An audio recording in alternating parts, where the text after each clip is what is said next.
The whole point of this evening was really triggered by this document. Have any of you seen this? One hand, solitary, and a couple of yeses. This is the NICE guideline for investigating chest pain of recent onset. And it covers recent onset stable angina, and it covers recent onset acute coronary syndromes. It is well worth delving into and having a look through. For example, I'm just going to quote you from page 5. Do not use exercise ECG to diagnose or exclude stable angina for people without known coronary artery disease. Did any of you know that exercise testing is no longer considered to be a diagnostic test for angina? There are quite a few changes like that this document proposes, and they are founded on the fact that we don't need to guess anymore what's happening in the coronary arteries. Changes in technology have fundamentally transformed our ability to look at the coronaries and see what they're doing. And the implications of that will go through as the evening goes on. It's quite a hard-hitting program, and it starts with a very hard hit, because until you understand the technology, the rest of what we're trying to do doesn't make as much sense.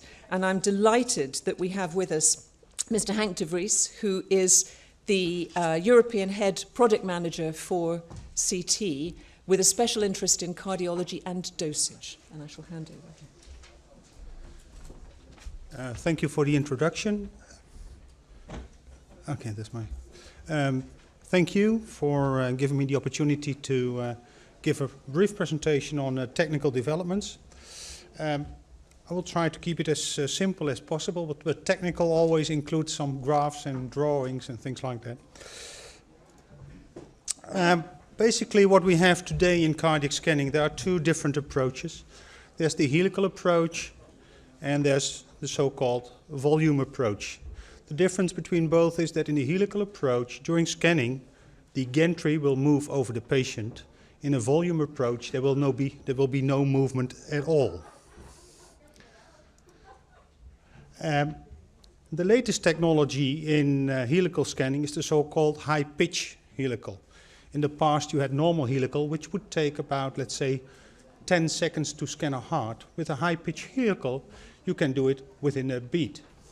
And this also states is because of technical improvements in computer tomography, this technology has become increasingly reliable.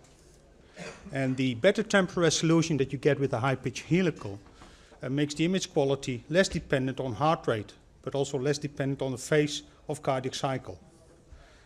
And this scan mode enables complete image acquisition with associated very low dose exposure. And if we talk about very low radiation, we'll talk about sub-millisievert scanning. The volume approach is totally different. There's no movement of the gantry, so that means that the system should cover the heart in a single rotation. And what we have nowadays is a so-called 320 row scanner or 320 slice CT scanner, and it can image the whole heart. And this new technique could be useful to also do non-invasive modality for investigating subjects with chronic atrial fibrillation. And this is a total new area. So just comparing, I said we have different scanners in the market. One is using a helical and moving during scanning. That's the one you see. See if this laser pointer works. The one you see over here, it only has a coverage of maximum of 40 millimeter, which is not enough to cover the heart, so it has to move over the heart to cover the complete length of the heart. Then in between there's an 80 millimeter coverage, and the one with the widest coverage can cover up to 16 centimeters, which is enough to cover the heart without any movement of the system. Different technologies are used. This technology is used for the high-pitch helical scan. This technology is used for the axial volume. And this is an in-between which does not use a high-pitch helical and which does not use a single volume. So I will skip that one later. One of my previous slides showed that scan modes enable complete image acquisition within one cardiac cycle with associated low radiation exposure. So I told you already, there are only two ways to do a one beat or single beat scan. That's a high pitch helical, and that's the actual volume. And I will focus on these two technologies. I will skip this in between one. For the helical approach, where the system is moving over the patient, it is stated the heart rate must be low, so there's a long enough diastole to accommodate the data acquisition. You have to acquire the heart, and you have it in such a way that you can reconstruct it in a non-moving image. And this is from the paper from Stefan Achenbach, one of the most famous users of cardiac scanning. Now, what I said, you have to scan in the diastolic phase. If you have the R to R peak over here, then the diastolic phase is usually in this area. Let's say from 70% till 90% of the beat you can make your scan. So everything has to happen in this time frame. And when you have a moving gantry, you can make one slide. It's one image, actual image, like you cut through to the body. You can make a second one, a third one, and you can make them all. But all these will have, as you see in the R peak here, a slightly offset in time. So they're not all acquired and reconstructed in the same phase. So you hope that from here to here there's no movement, and that you would have one data set where you can go from top to bottom and there's no movement between the slides. Although there is a small time difference between them. In a volume scan, you just make a single rotation and you're ready. There's no movement at all. Which means that if we looked at the same image, I would use the same length of time, which is usually around 350 milliseconds. I can do a single rotation, and I can reconstruct exactly, for example, here at the 75% phase of the RR peak. However, you all know that the cardiac motion is not always centered with, let's say, no motion around 75%. It could be earlier or it could be a little bit later. Patients are different, they're not robotics. So what you can do with this single technology, and because you cover the whole heart, you can even reconstruct in a different phase. It's a single rotation. You can reconstruct, for example, a little bit earlier or a little bit later in the cardiac phase. And you still have all the images in exactly the same time frame. Now, what is the big advantage? Using the high-pitch helical, as I showed you this image, you can only make one scan, a so-called prospective scan. You start scanning here, you stop scanning there, and you can reconstruct what you have, and there's no way of flexibility. If you go to a single volume scan, like on the Aquilium 1, you can have the same length of acquisition time, but you can reconstruct different phases, and you have the whole heart. And you cannot compare this part. If you only take half of this one, you also have only half of the heart, because the heart is not completely covered. Now, why is it so important? If we look to these examples, single rotation volume, reconstructions at different time frames, we see here very early in the exposure, the image looks relatively nice. This a little bit later, it looks also nice, but the small movements over here. This is exactly in the center, it looks a little bit better, but here you see around 80% of the face, you have by far the sharpest image. And this freedom you have when you do a single rotation. This freedom you do not have when you do a high helical, because you will start over here and you will end over here. And all the movement is in between. So also this little movement, but you never get exactly to this face, only for one or two slices. The images you see here do not show any movement artifact. Doing a single rotation, you can go to what's nowadays a very hot topic, the so-called sub-millisievert scanning. And sub-millisievert is everything below 1. So this is even below half a millisievert. Shows you very nice the example here of the different coronary arteries, including calcifications, a 3D for orientation, an axial slice, which is mostly used by the radiologists. They will go from top to bottom to judge all the images. And these are so-called MPRs, multiplanar reconstructions, or curved, where you can go a reconstruction exactly through the artery. This is another example, also 0.5 millisieverts, also scanned on an Aquilium 1. So very low dose scanning here is possible if you look to the coronary arteries. Then there's another difference which might be very important. Very often you see in the coronary arteries calcification, what you see over here. And if you have a movement during scanning, you will have some so-called blurring. The image is not exactly sharp.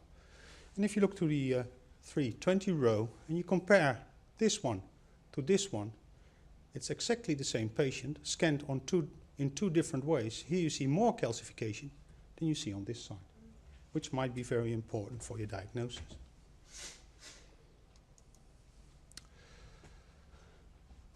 So as I said, we have the comparison between a single beat and a single rotation. The single beat on the high helical pitch, where you do in a single beat this reconstruction, and a single rotation on a volume scanner. What happens if you do a single beat on a volume scanner? Then the image would be totally different, because if you do a single beat on a volume scanner, you can still use very low dose. You start at the R peak and you end at the R peak, which means you can reconstruct diastolic or systolic phase. You can even reconstruct the full range and do an ejection fraction, for example, which would give you extra information. This, in a single beat, is not possible in a helical approach. And in case you are interested in this, of course, it's very important if you do this in a single beat, and I will show you later why. What you see here is a loop of all the reconstruction in the face. And this is a so-called short axis, and you see the heart beating without any artifacts. But this basically is just a 1 second scan without movement of the gantry. Let's see if we can go to the next one. Do I have a keyboard? Something down here. There we go. As I said, from this single beat, you can calculate ejection fraction, cardiac output, everything extra on top of coronaries only.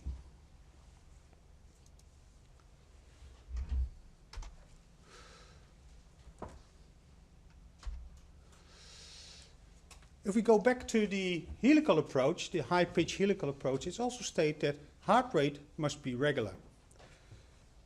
And that is very nice if you have all patients with 60 beats per minute or 55 beats per minute and there's no variation.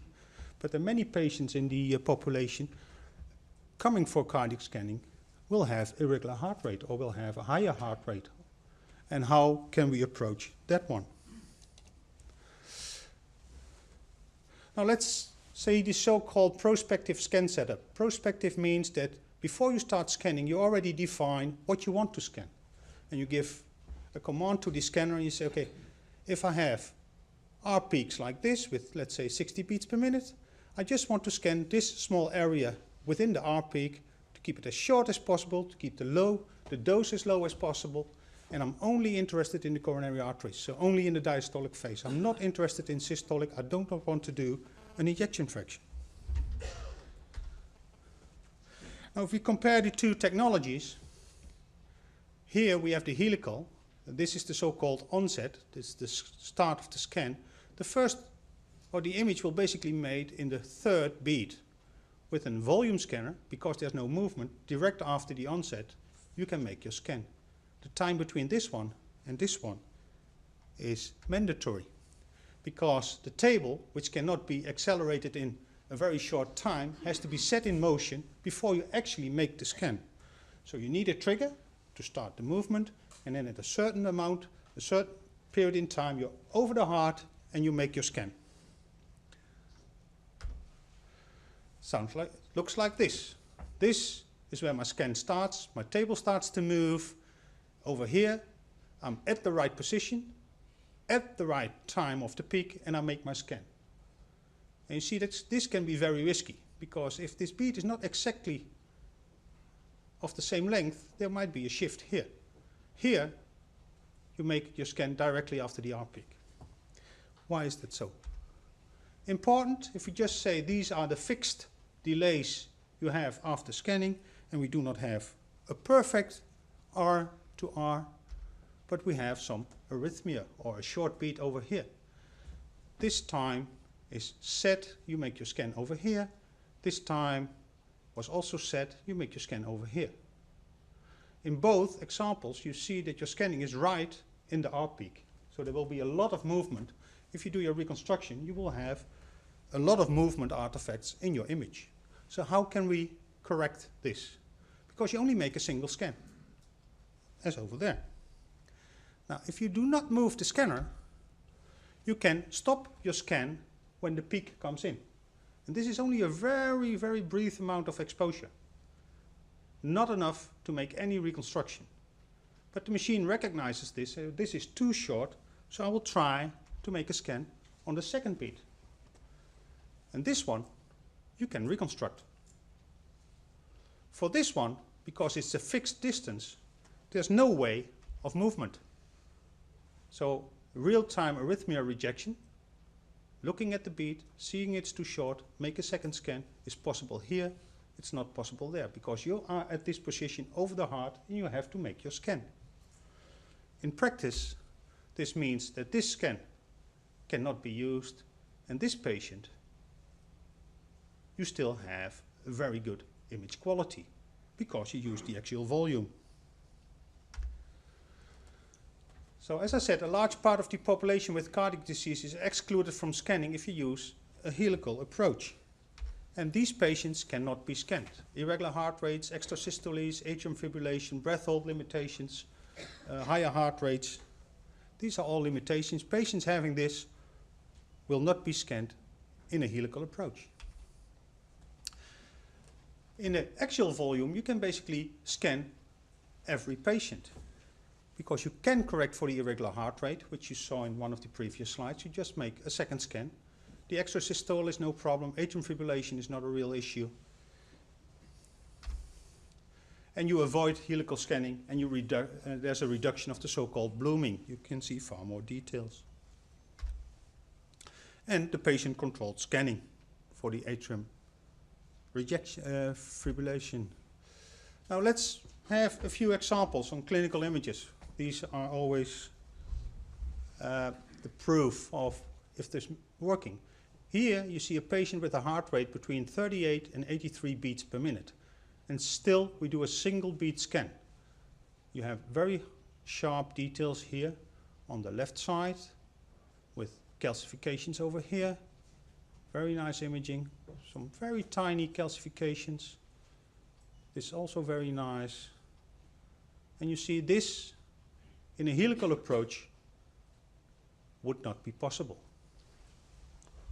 If we go to the next one, it's 5296. Again, very nice. This is right coronary artery. Left side, very nice image quality. This is another example, 43 till 96 beats per minute, with a very high calcium score, 845. Why do I mention these calcium score? If you use a helical approach, very often it's said calcium scores above 600, you should not scan for coronary arteries. Here you see 845, which is far above. The right coronary artery, almost no calcifications.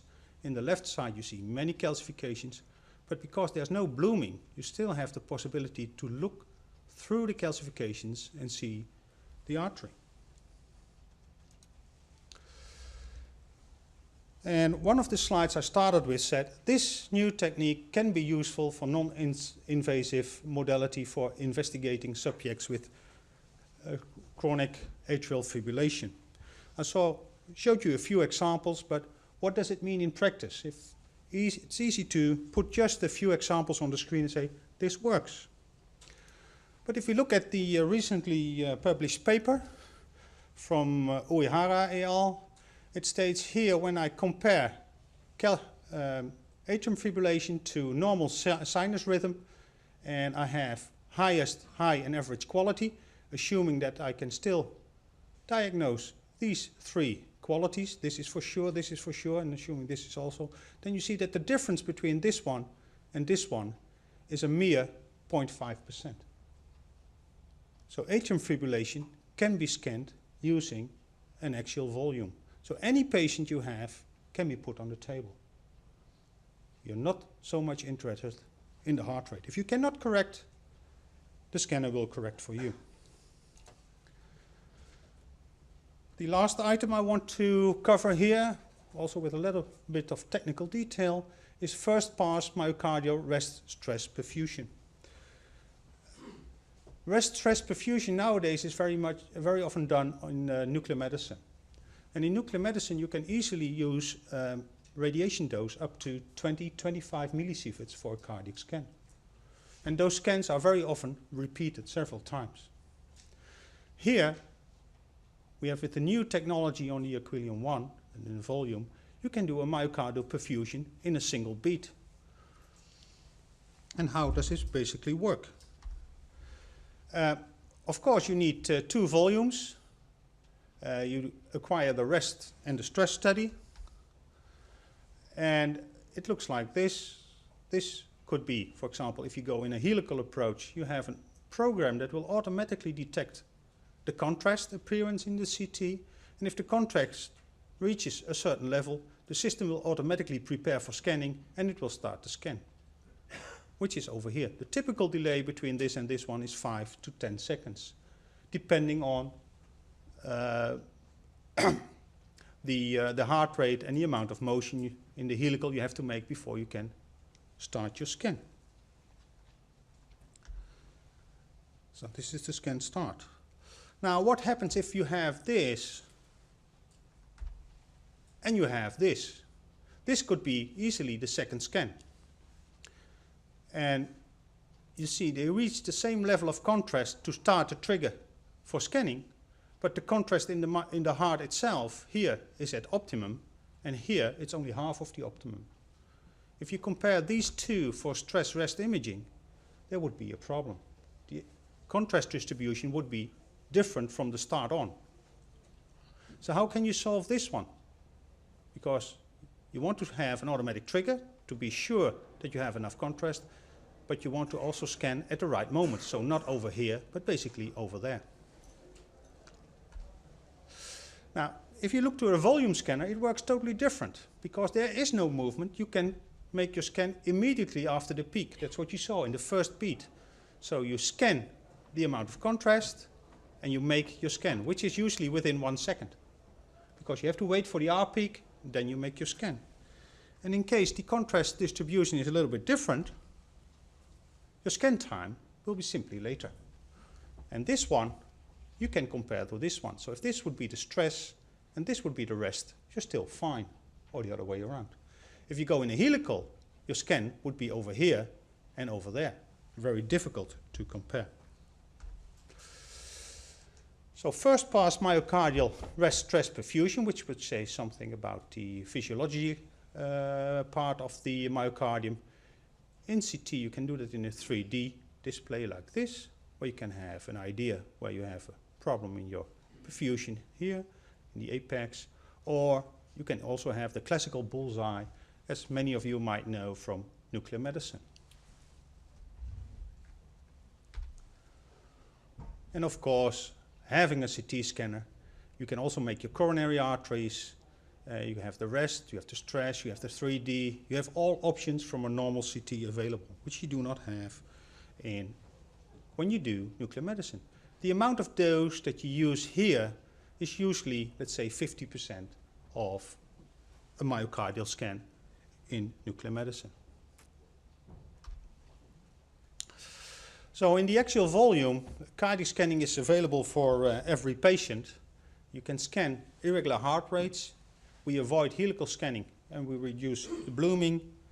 We can patient control to keep the low dose. You do a single beat, low radiation exposure. Even when you do myocardial, you make 2 single beats. and you can do a low dose rest stress perfusion scan.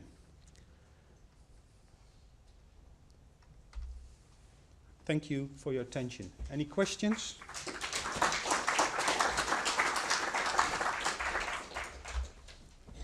To try and put that now into context, what does it mean and what's the clinical role of all this extraordinary technology? We're privileged to have, I hope, I haven't actually seen him.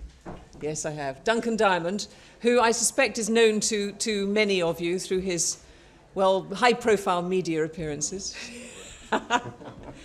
But he is absolutely wonderful at taking all of this very technical data and telling us what it really means in daily practice. Duncan. Thank you. Thank you very much. No pressure then. Thanks. Well, good evening, everyone. Some people might say that cardiologists have no perspective of anything. They just have their blinkered view about what is right and wrong. And like many perspectives, it changes with time. So all I can really do in this evolving technology is to try and describe perhaps my view and share with you how I think this is fitting in at the moment and where perhaps we're going to go in the future in this very exciting technology. The first question, of course, is do we actually need a non-invasive coronary angiogram? There are many of my colleagues who might think that a non-invasive coronary angiogram is the worst invention ever for a variety of reasons. But there's no doubt that in clinical practice we do see a high prevalence of what we call normal coronary angiograms, up to maybe 25 to 30%. Not only does that produce a radiation burden and an invasive burden, but also an economic burden because it's very expensive. People have often difficulty of repeated vascular access. Right groin, right wrist, right brachial, left brachial. Where do you go next? And some cases, particularly in our older patients, there's a lot of vascular tortuosity, especially when you're struggling to find an internal mammary through a waterfall aorta up in the neck, and it can be really tiger country. There's a theory that perhaps we should be able to intervene early on graft disease. Vein grafts, when they go down, can go down very quickly, and the need for ease of repeated examination in these people. And despite other imaging techniques, no matter how good you are at nuclear medicine scanning, stress testing, or stress echocardiography, there's still patients where you have a need to know, yes, doctor, but are my arteries normal? Now, we'll see a bit later what we actually define as normal may have to change as we explore the vessel wall as well as the lumen. And there is competition, of course, in all this, from our bog standard treadmill test, which is widely available at your local supermarket, which nearly anybody can have, to nuclear scanning with MIBI, to stress echocardiography. But the problem with these, of course, is that they can be very subjective and open to interpretation. Whereas the coronary arteriogram, which has always been, as we'll see later, our gold standard, this usually is, like scissor, paper, stone, the one that wins over all the other techniques, simply because you could actually see the arteries. And we as cardiologists have been brought up for the last God knows how many years with what we call tubular cardiology, the ability to watch the passage of contrast medium through a tube and make some assessment of whether it's normal or abnormal, critical or non-critical. So what are the indications for cardiac CT? Well, obviously the first one is looking at the coronary arteries, the native coronary arteries. The second one is looking at graft studies. And then probably the most intriguing area of all is problem solving, which covers a multitude of sins, as we'll see in a minute. Well, as you've seen in the first talk, it's pretty easy to recognise a normal set of coronaries from a CT angiogram. It's actually quite difficult to get it wrong with the modern technology, with short acquisition time, larger field of view, and the not having to gate several cycles. And you can see the smooth passage of contrast. And this is incredibly seductive to look at and beautiful to explain to patients who come in with repeated episodes of chest pain. And certainly in the National Health Service, the way things run is that even if you had a normal coronary arteriogram last week, you come into A&E with chest pain, you will get an ECG and a troponin level, you'll be put on a ward, a 12-hour troponin will be done, it'll be negative, and then will be booked an appointment for a stress test in 6 weeks' time, And if you go out of hospital and all those are negative and you come back again a week later, the same thing will happen. You know, the definition of insanity is doing the same thing and expecting to get a different result. And this technique, of course, offers a great way of reassuring patients. And, of course, hopefully we'll hear a bit later, this can be used in the setting of emergency medicine to try and obviate and get rid of this pathway which we all go down, which is expensive, costly, and time-consuming. And the most powerful thing really has been the negative predictive value of CT angiography, i.e. how often are we right when we say there is nothing wrong with you and that turns out to be correct? How often do we say there is no disease present and get it right? And the negative predicted value of CT angiography is very high, 97, 98, 99%, which is wonderful in our ruling out coronary artery disease. The caveat, of course, is, as you've heard before, that what happens if the coronary calcium score is high? So the strength of CT is its relative ease, walk in, walk out, compared to an invasive angiogram, and perhaps the strategy of use, which is now sort of almost in biblical terms enshrined, is that it excludes patients with normal coronaries, particularly those who present with atypical chest pain, and this bugbear of modern medicine and cardiology, the abnormal exercise test in patients who have a low to intermediate probability of coronary artery disease. Talk a little bit about the stress test later and how that fits in. And of course, high-risk cases should not really have a CT angiogram. Someone comes into your rooms, your office, clutching their chest on all fours and getting angina while they raise the GTN spray to their mouth. They actually don't need to have a CT angiogram. In those patients, of course, you go straight to the cath lab. Now, there's been one reference to the sorry events of yesterday, but I couldn't let this go. This is an email that came round from our trust. Cardiovascular events during the World Cup soccer. We'll probably be seeing a lot of these over recent days or weeks. This is actually a study from 2006. And this shows the peak of coronary events during the 2006 World Cup from the Germans at various group stages, peaking, of course, in their semi-final. And the day after the semi-final, the number of acute cardiovascular events shot up, and was evident from this graph. And no doubt we'll be seeing lots of admissions with acute coronaries in our own practices. So as I say, high-risk patients are likely to have a higher calcium score. And heavily calcified coronaries have significantly impaired the sensitivity, i.e. the ability to see through the calcium into the lumen, as you've just heard. Now, I've been to umpteen CT conventions and heard all the luminaries talk about this in Europe and the United States, and it seems to vary as to what the cutoff should be as to where your calcium score makes a CT angiogram not useful. And the answer is, I really don't know the answer. I've heard people say, quite honestly, if you've got a score above 400, it's not worth doing. Other people have said, if it's above 1,000, don't do it. Some people have said, well, you can get above 1,700, I wouldn't do it. And I think, really, it's open to negotiation at the moment, depending upon the scanner, the skill of the radiologist, etc., and whether you get the blooming that you see here that really obscures anything behind it.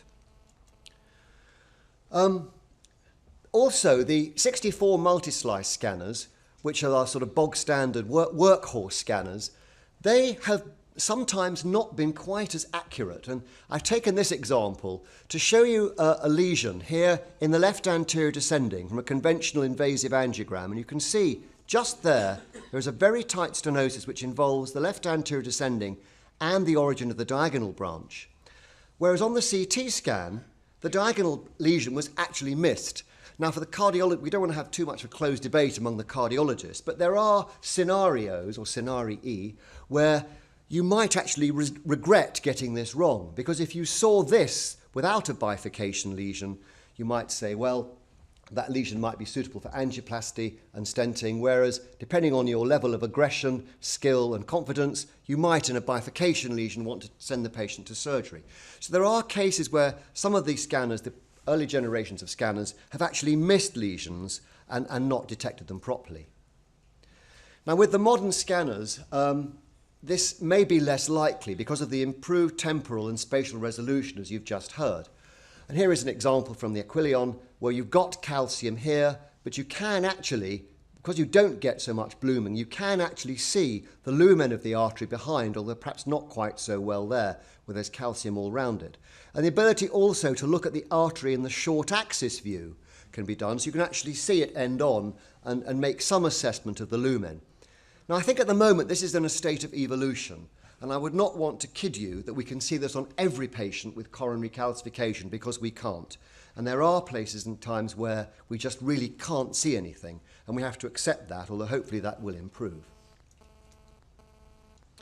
I was hoping to be able to show you a movie, but as usual, when you put movies onto flash drives, they tend to let you down. But you can see in this case, which you would be able to if it was rotating, 3-vessel coronary disease in the right coronary LAD. What patients actually love to see is the volume rendered images. The patients really love these. They like to take them home because they actually can see their heart, their aorta, and their coronary arteries. And we don't necessarily want to interpret too much from these. We prefer to look at these sort of images, but these are very beautiful to tell the patient what's going on. Now, what about stents? In the literature, there are lots of papers showing how good CT angiography is for looking at in-stent restenosis, stent patency, etc. But I'm going to show you that's not necessarily the case. And this is a study, a paper from an image from the literature showing here a stent in the left anterior descending, and you can see beautifully the contrast going through it and coming out the other end. So that is a perfectly patent stent. Can we rely on this in clinical practice? Well, sometimes not. In this particular image, although you can see more if I could rotate it, you get so much metal there that you really can't see what's going on in the body of the stent. What you can see is there is contrast coming through the other side. And here is a stent which is a very unhappy outcome. This is not one of mine, I'm glad to say. A stent which is completely occluded. There's lots and lots of metal here, and you can see no contrast going through the vessel at all. Just the skeleton of the vessel, the stent outline, but actually hardly any contrast, if any at all. So you can see if the stent maybe is completely patent, and you can see if it's completely occluded. Here is another one that's completely occluded. You see here absolutely no contrast going through the stent whatsoever. But again, let me caution you, this is actually a patient of mine, a very severe diabetic from the Far East, who's had 2 lots of drug-eluting stents. And you can see here, the way this was reported is that there is an outflow obstruction to the stent. And I think we'd all agree with that. You can actually see here what looks like a very tight stenosis with contrast going through here. But again, can you say too much about what's going on inside the stent? Is it diffuse in-stent restenosis, or is it localized outflow stenosis? You can't tell. As it happens, this patient had terrible diffuse in-stent restenosis in both LAD and circumflex and has now undergone surgery. But I don't think we can yet say this technique is the treatment of choice, that we can substitute invasive angiography with this for looking at stent patency in everyday clinical practice. I really don't think we can yet. That's the same patient. So when you talk about the truth, you have to realise that the truth can change and perspectives can change. What proof do you have that Iraq has weapons of mass destruction? Well, we kept the receipts. Now, what about graft studies? I think most of us who use this technique would agree that this is a fantastic imaging technique for looking at graft patency and graft disease. And I think we'd agree it's almost, if anything, is 100% accurate. The beauty of the grafts is they don't move. They sit still, they're nice and close, and you can actually see them beautifully. And you can demonstrate graft patency or otherwise. Here is a patient who had 4 grafts. He's got a patent right coronary graft, an occluded OM graft with a stump, a patent diagonal vein graft, and a patent left internal mammary. We don't really know in cardiology how to follow up patients who are seen 10, 11, 12, 13, 14 years post-bypass surgery. It's one thing to do nuclear MIBI scans or stress echoes once a year and reassure the patient, but the problem is the grafts can go down very quickly, and we all know that you just have to have a small thrombus in a graft, it'll propagate, and the graft can be completely blocked in a day or two, even though your imaging showed that they were getting normal perfusion or normal flow a few days before. I don't know how often we should repeat these studies in patients with patent grafts.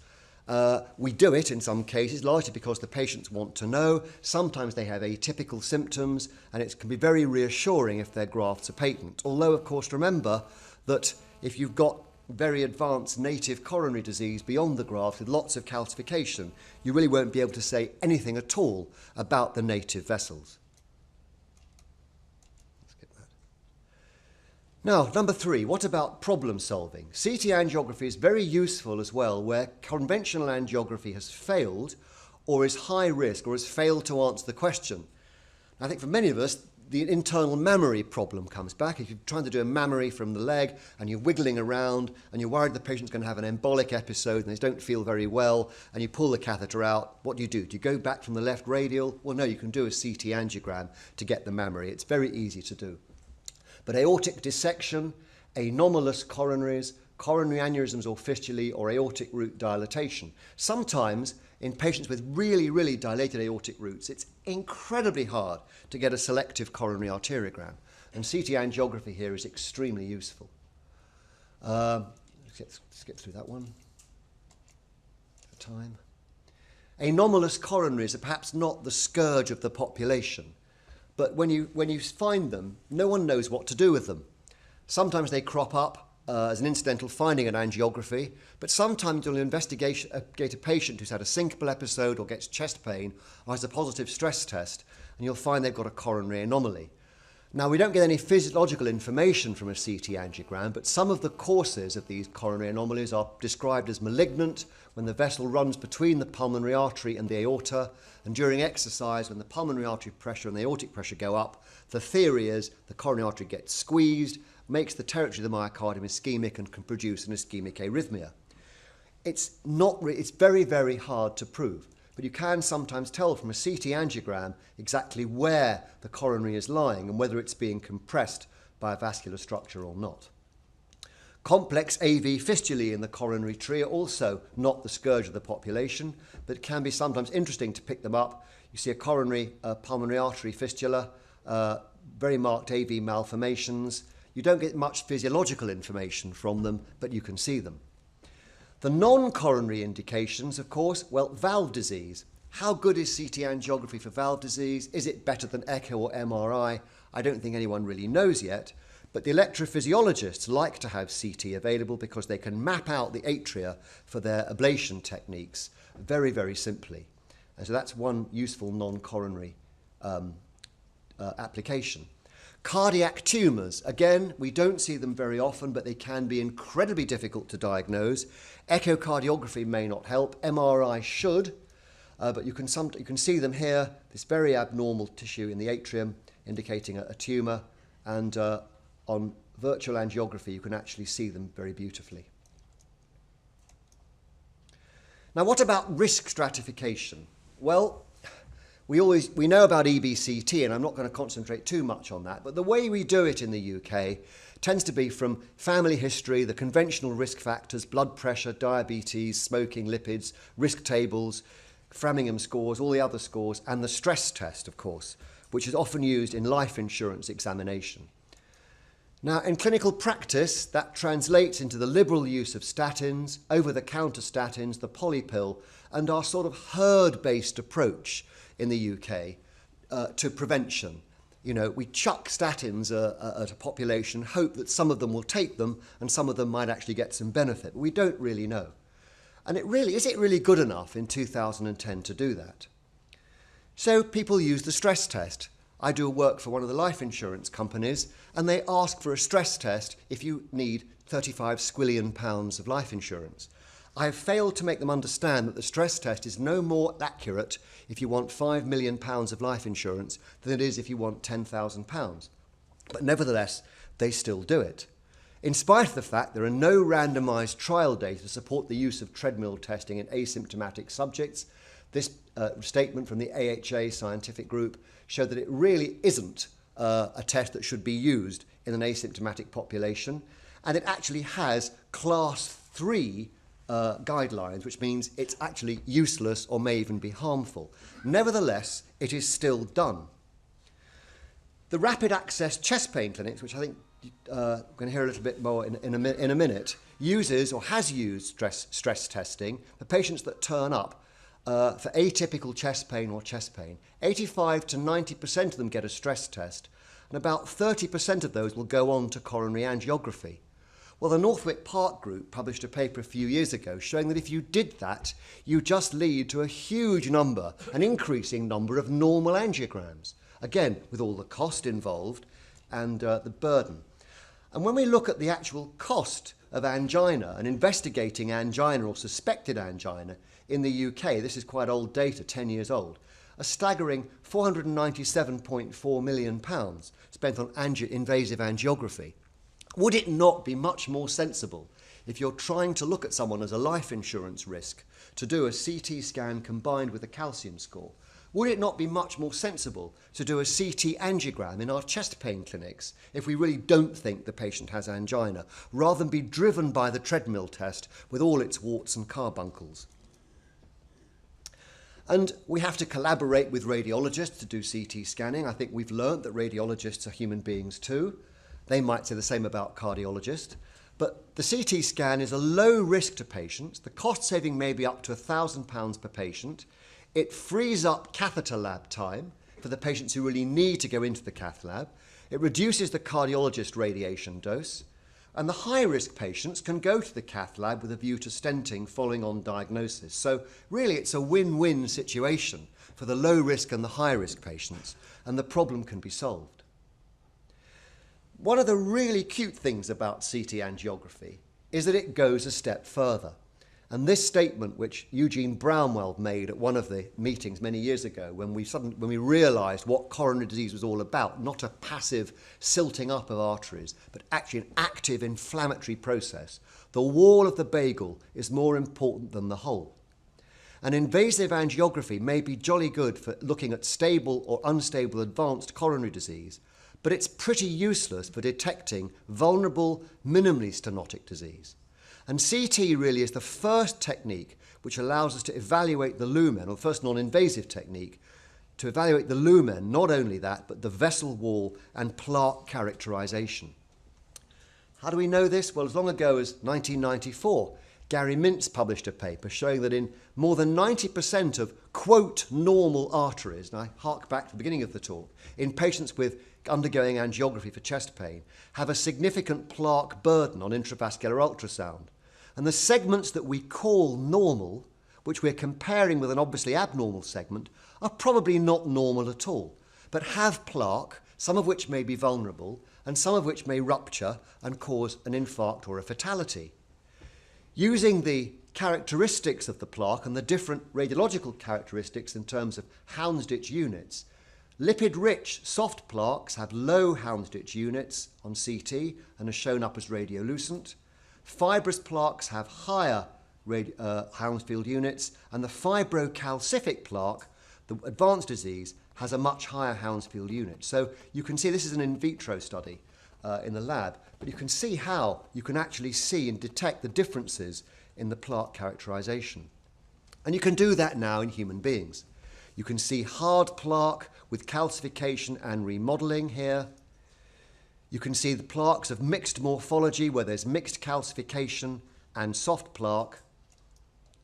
And you can see predominantly soft plaque, and you can colour code it here as seen in this image here. Now this is the first time we can actually do this non-invasively. So let's take this case example. Example, 44-year-old man presents with chest pain, has an angiogram which is reported as normal, although the discerning angiographer might think there's something funny going on there and a bit of ectasia there, but was given no treatment whatsoever on the basis of a normal coronary angiogram. Comes back 3 months later with ongoing chest pain and has a CT scan, which shows here plaque in the right coronary artery, plaque here, which you can see on the volume rendered image, and plaque in the left anterior descending, which actually looks quite significant. When you look at the artery end on, you can see here how much soft plaque there actually is in this vessel, which was missed on the so-called normal invasive angiogram.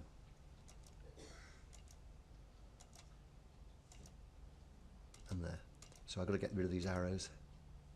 So So this chap had 3-vessel soft plaque. He actually had a normal perfusion scan, which I was quite surprised about, and was put on medical therapy, ACE inhibitors, statins and aspirin, and will undergo aggressive preventative therapy.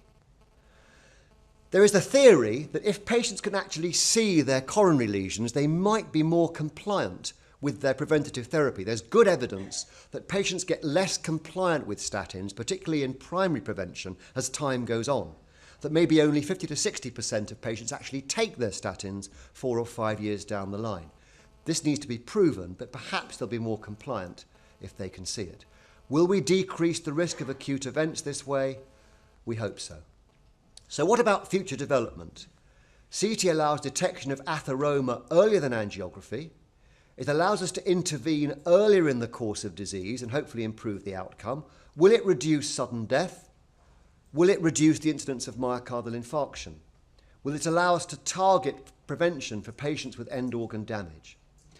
And the final part of my talk is really about sudden coronary death. And despite the fact that we've made huge impact on coronary mortality with prevention and intervention, unheralded sudden coronary death is a huge problem, particularly high rates in males in the 5th or 6th decade. As you know, 40% of acute MI deaths occur before they get to hospital, and most of these patients, by definition, are unidentified as at risk or misclassified by the current stratification criteria. And the identification of soft, vulnerable plaque is really a holy grail in cardiology. And just to remind you, it's these vulnerable plaques which are soft, lipid-rich, non-calcified and non-obstructive, which you can't see on the conventional angiogram, which can be so dangerous. The scale of sudden cardiac death in the US, 450,000 in a year, more in 1 year than several other diseases like stroke, lung cancer, breast cancer and AIDS combined. A huge problem.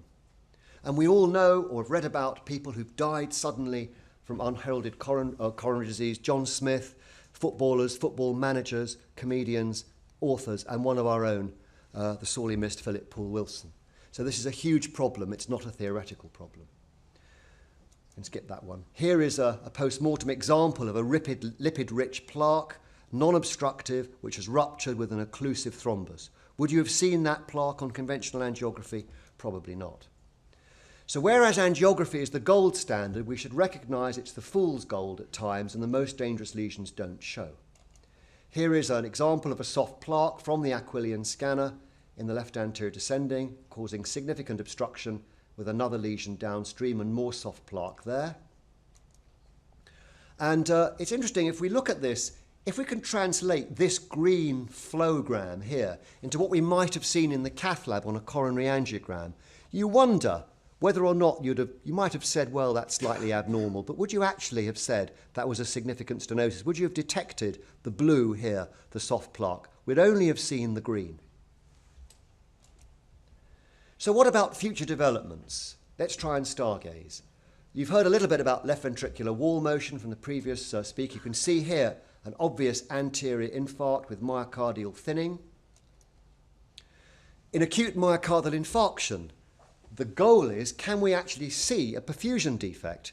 Here is the contrast phase of an acute MI, and you can see this here, this darker grey area is the perfusion abnormality, whereas the rest of here is light grey, being normally perfused as the contrast goes into the myocardium, and no perfusion there. And a variable defect enhanced at 5 minutes, coupled with a blocked circumflex. We'll be able to see all that on one image. In a subendocardial or non-Q wave or non-STEMI, as we now call them, you can see this rim of abnormal perfusion in the subendocardial layer, whereas the subepicardial layer is normally perfused. And you can see it again there, and that matches with a subtotal occlusion in the circumflex artery. This is very seductive. If we can look at perfusion and anatomy in one go, then we'll really have hit the jackpot with this technique. I realise that time is getting on. So conclusion, cardiac CT has now moved from a research tool to a clinically useful application. In many cases, it will be the non-invasive investigation of choice. Plaque detection and characterization, I think, is the next big milestone. And as you've heard, high-resolution, low-radiation scanners are the way forward. We have to be careful. The scanner has no brain of its own and will only do what you tell it, and we have to use this intelligently, and I think our use of the technique will evolve with time. So what can we hope for as we go forward? Low radiation dose and high spatial resolution, high quality non-invasive angios not limited by calcium, heart rate as we've heard, or rhythm disorders such as AF. If you can get your pictures in 1 or even maximum 2 heartbeats, you're away. Visualization of soft plaque that we previously couldn't detect even by invasive angiography, major refinement of preventative therapy, and a large step in the prevention of sudden death, possibly in an identified population, although the challenge is great because at the moment we don't know who we should be scanning and how often. But there's a huge research field here, which is totally uncharted territory. Roger Boyle was quoted in one of the newspapers a year or 2 ago as saying that there should be the end of heart disease. No one under 65 will be a victim. I think most of us would prefer to see the end of Des O'Connor. That's another story. Thank you very much.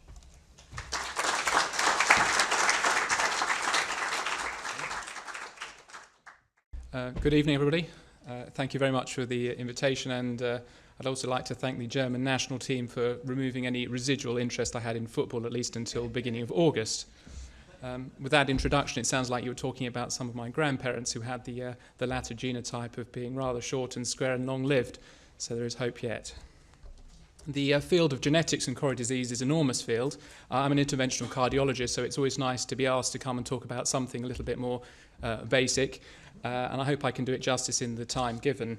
And I will begin with a background of how we've got to where we are with respect to understanding something of the genetics of coronary disease before ending with some data generated through a study which is derived and organised through the Scanning Centre in collaboration with Professor Samani. We all know that coronary disease is an important cause of death, and particularly in the increased industrialised third world, where numbers and case incidences are increasing.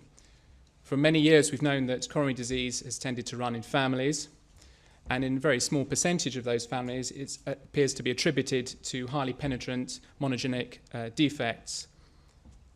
And in fact, these individuals, and in the background population with a genetic predisposition for having coronary disease, the ones who potentially have the most to gain from preventative strategies, particularly as we're now moving into an era where you can screen people before they develop obstructive coronary disease. This is my only slide of vascular biology. The good news is all of you are full of atheroma. Some of you will have some thrombosis that you don't know about. Ultimately, only the God and the pathologist will be able to tell you at the end. And a lot of what goes on comes down to chance and our interactions between our environment and our genetic predisposition. The underlying pathology of atherosclerosis will manifest in any vascular tree. Obviously, today we're talking about coronary disease, but it's the same whether it's peripheral vascular disease or TIA or stroke. Atherosclerosis, by definition, is a very complex disease.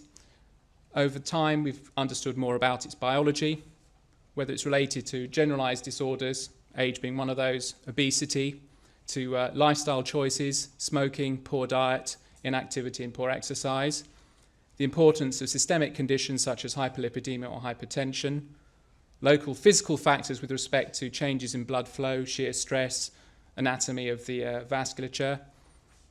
There's a lot of work on inflammation being one of the important triggers and the relevance of some of the markers, and how these all interplay is in part determined by your genetic traits and your genetic predisposition, and that's the hub of the matter. For almost 40 years, it's been clear that genes are important, and there's coming up to 40 years now follow-up from the original Swedish twin study, which seemed to show that there was a significant effect of heritability for coronary disease, something like 57% of risk for men and 38% of risk for women from the twin study. The Framingham study, which is of a similar age now, was able to identify for patients who had a parental history of peripheral vascular disease, that in turn would predict an excess risk of coronary disease when adjusted for other factors of something like twofold increase in men and a 70% increase in women. The more contemporary Interheart study showed that even if you adjust for 9 of the common, well-understood risk factors, the odds ratio of a family history of coronary disease still seemed to account for an additional 45% of risk. Now, there are a number of important practical difficulties when you're trying to look at the impact of genetics and coronary disease. It's important to be able to define your cases and controls very carefully. As I stated at the start, you're all full of atheroma, so controls are likely to have atherosclerotic lesions, and that's well understood now from some of the pathology data that came after the Vietnam War. There's a lot of difficulty because you often compare young cases with premature coronary disease with aged controls. At least until recently, invasive screening of the coronaries was not possible, and surrogates had to be used, such as looking at the carotid intima thickness, looking at other measures of endothelial dysfunction. But more recently, with CT scanning, coronary calcium scoring, it's able to look at these so-called intermediate phenotypes. The simple matter of getting a clear family history is very difficult, and there's the issue of survivor bias. If you've died of the disease, you're not going to be around to be included in the studies. There have been legions of candidate gene association studies, whether they be looking at genetic impact on lipid metabolism, on thrombosis, on platelet function, on issues of blood pressure regulation, on insulin metabolism, homocysteine, or on the inflammatory response. These studies will build on our existing knowledge by investigating the effect and the variation in genes on this pathophysiology, but it's a complex process. These studies are very powerful, and they're often informed by other data, particularly basic cellular work, animal studies, so that if you find a true association, it's likely to be a true positive. The effects of these gene association studies can be amplified when you look at gene-environment interactions. Many studies have been done looking at the ACE gene and left ventricular hypertrophy and the effects of exercise. But these sort of studies need big samples, and they need some sort of starting building block of knowledge. And furthermore, because you're picking and choosing, they emit many genes and gene variants you may simply not be aware of at the start. So a certain amount of assumed knowledge is required. The risks associated with these single nucleotide polymorphisms, or SNPs, may only be quite modest. There's always the problem about chance associations coming up, the difficulty in reproducing findings in serial studies, the fact that we often underestimate the true frequency of the SNPs in the control population weakens any association. There's often poor matching for ethnicity, badly powered studies with inadequate statistical power, and there's publication bias. You know, if it's a negative study, nobody wants to read about it, even though the findings may be true and valid. So gene association studies and a candidate gene approach is very much like the bedraggled England supporter with his empty bottle of Jack Daniels looking for his keys in the dark. Now, things have moved quite a long way from the original paper of Watson and Crick, if you can read at the back, was 1953, with the completion of the Human Genome Project at several $1 billion cost. We now know that there's a catalogue of about 3 billion DNA base pairs that make up all 46 of our chromosomes, and we can identify the products of the 100 or so human genes, and this has taken things forwards in huge leaps and bounds. At this point, it's probably worth just spending a couple of minutes on some basic genetic terminology.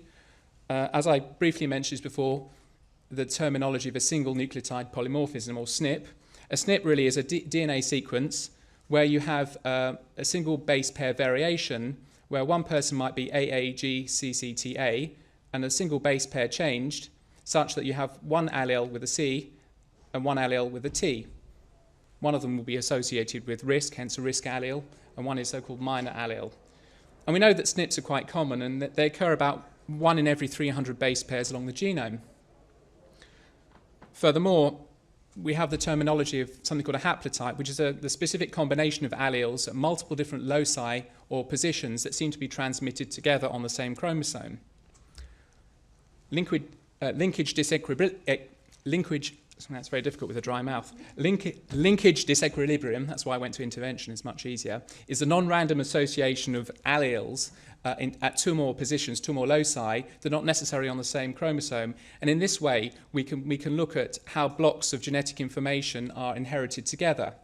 And this issue of LD, linkage disequilibrium, describes a situation where combinations of alleles seem to occur more or less frequency in your population of interest than would be expected through random association alone. In this way, it's possible to identify the commonalities in many parts of the chromosome, such that only a relatively small number of haplotypes are required to identify a large percentage of the population. So in a given population, about half may have one haplotype, about a third may have a second, and about 8% may have a third. So looking at 3 blocks of genetic information gives you a lot of information about the whole genome. In this way, it's possible to build up so-called haplotype maps, where one SNP can act as a proxy for many. So if you look at 4 different chromosomes, you've got the bases running along, there'll be SNPs at 3 different positions, and these SNPs are associated as a haplotype and inherited together. And these in turn can be identified by so-called tag SNPs. So you can use very simple genetic techniques to identify very subtle variation, often many tens of thousand bases apart, often on different chromosomes, by merit of the fact that these SNPs are inherited as blocks. So only a relatively small number of genotypes will provide information over a very large area of the genome. Now, with the completion of the Human Genome project, and subsequent to that, the HapMap project, where the patterns of LD have been identified, there's now the next breakthrough, and this is where we are in the, sort of the current century, of performing genome-wide association studies. Now, genome-wide association studies look for associations between single genes in an unbiased fashion, with no predisposition or early idea of what you're looking for. And even though there are about 7 million common SNPs, if you take a minor allele frequency of about 5% in the human genome, we know that because of identifying the linkage disequilibrium, it's possible to identify the presence or absence of these associations relatively easy. And by taking advantage of these patterns of association, if you genotype about 500,000 base pairs for the SNPs present, you can cover about 90% of the human genome, rather than going through all 7 million of them. The problem is that it creates a lot of statistical difficulty, and you have the conundrum of multiple comparisons, and you have to do Bonferroni correction, and the statistical power required of any association has to be much, much higher than the normal less than p equals 0.05, as is present in many clinical studies. So essentially, the basis of genome-wide association studies is to take a large patient sample, you have a control sample, you genotype them usually using these computer chips, which look at about 500,000 different SNPs. You look for any chance associations at very high statistical level, and then what you have to do is repeat the whole process in 1, 2, 3, 4, 5 different genome-wide studies. And if the statistical association still holds, then it is very likely that the observation of a particular defect in a particular condition is true rather than by chance. So the question, is there a gene for coronary disease? Well, possibly. You won't get a straight answer, I'm afraid. When I was asked to talk about 3 years ago, it was literally about 2 weeks after a series of 3 papers were published in Science. And this seemed to allude to chromosome 9 as being where the money was. And the first study by McPherson's group looked at using chips of about 100,000 SNPs, and they analysed 3 sequential case control studies, the first 2 Ottawa Heart studies and then the ARIC study. Now in the first study, it's again case control, they identified about 2,500 SNPs that seemed to be statistically associated with premature coronary disease. When these same SNPs were looked at in the second Ottawa study, about 50 were still apparently associated with coronary disease. And then when they put it through the ARIC database, 2 seemed to remain. And these were both located within about 58,000 base pairs on the short arm, that's 9p21 of chromosome 9. So this is certainly an area of interest. In that same Science journal, this finding was validated by a separate series of studies where they then went on to look at 3 further cohorts. There was the Copenhagen City study, the Dallas Heart study, and the third Ottawa Heart study. And this is interesting because the 2 alleles that they identified on 9p21 seem to define a 15 or 20% increase in the risk of coronary disease in the 50% of the population who carried 1 abnormal copy, and a risk of about 30-40% increase in the homozygotes who had the two copies. And it's important because these gene defects are common. And the associated population attributable risk with these alleles was about 12 to 15% in the ARIC study, about 10 to 13% in the Copenhagen group. And this is also important because about 1 in 3 people in these studies who were identified as having premature coronary disease seem to carry 2 copies of the abnormal gene, compared to about 24% of healthy people. The corroborative evidence was produced by an Icelandic group, and in exactly the same way, they did a big case control study of about 8,000 patients and had the same sort of finding. This was then confirmed in another serial analysis of over 4,000 cases and controls from Philadelphia, Atlanta and Durham, totaling about 16,000 patients. So these are big population studies. And 21% of the population were homozygous for the variant, and that was associated with a 60% increase in premature coronary disease, particularly of myocardial infarction. And in those people who had in fact come through with early myocardial infarction and survived, so there's this issue of survivor bias, there was a 2-fold increase in risk in those homozygotes. And they felt that the population attributable risk of myocardial infarction was between 20 and 30%, so big numbers. And this was finally confirmed by the third in the three publications by Professor Samani's group. And they looked at the Wellcome Trust Case Consortium and the German MI family study. The technology had moved on. They were able to use these gene chips looking at 350,000 SNPs, and they did this in the 5,000 cases and controls of the Wellcome study, and it replicated the same sort of findings also in the German family MI study. And of the 400 genetic abnormalities or variants that were found in the Wellcome group at a statistical level of p less than 0.05, only 3 still held true when they looked at the German MI study. This was 9p21, a variant on the long arm of chromosome 6 and the long arm of chromosome 2. The individuals who had these SNPs seemed to have between a 1.2 and a 1.4 times risk of myocardial infarction. These were common alleles present between 25 and 50% of the population, so that the population attributable risk is quite significant. Since 2007, and you're not meant to be able to read this, there have been more than 40 studies looking at this area, 9p21, so there's obviously something in it. The levels of statistical significance are high throughout by definition. They have to be for genome-wide studies, so this is more than just a chance finding.